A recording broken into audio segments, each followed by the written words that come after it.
தக்காளி சட்னியா? ஏய், என் பைக் எடுத்து போனீங்களா? பெட்ரோல் போட்டியாடா?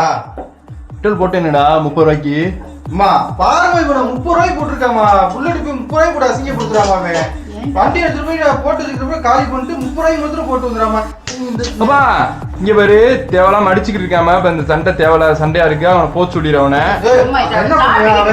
30 ரூபாய்க்கு எதுக்கு போட்டேன்? அப்பனா 3000 ரூபாய்க்கு பெட்ரோல் போடுவாங்க. 30 ரூபாய்க்கு தான் போடுவாங்க பெட்ரோல். காலி பண்ணிட்டு 30 ரூபாய்க்கு மட்டும் போடுறாமா அவன் எப்ப பார்த்தாலும். சரி இப்ப வேணாமா, இப்ப சண்டை வேணாம். இவனை சொல்றது கேள்வி, நீ இவனை கூட்டிட்டு போயிருங்க. என்ன ஒண்ணு வர அவரு சண்டை வேணா என்ன ஒண்ணு வர நீ கூட்டிட்டு போங்க. உங்க புருஷன் என்ன ஒண்ணு அவன் போயிட்டு எல்லாத்தையும் காலி பண்ணிட்டு வரேன். 30 ரூபாய்க்கு போட்டேன். தேவலாம அவன் 2 அடி அடிச்சுட்டேன். அவனை கிளம்ப சொல்லி மூஞ்சி முன்னாடி நிக்காது.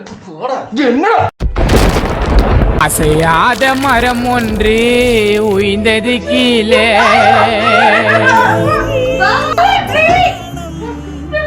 சொன்னேனே கேட்டியாடா? சொன்னேன் கேட்டியா? நம்ம தட்டுல கிடைக்கிறது என்னது? நம்ம அம்மா செஞ்ச இட்லிடா. சொல்லிக்கிட்டே இருக்கேன் சண்டை வேணாம் ஏன் சொன்னேன்? அம்மா 10 மாசம் சுமந்து பத்து ஓம் பொருள் எடுத்து நீயே போட்டு தள்ளிட்டீல. விடுங்க, அரிசி முட்டியை தூக்கி வெளியே போடுங்க. அன்னைக்கு வேற கல்யாணம் பண்ணுவோம்.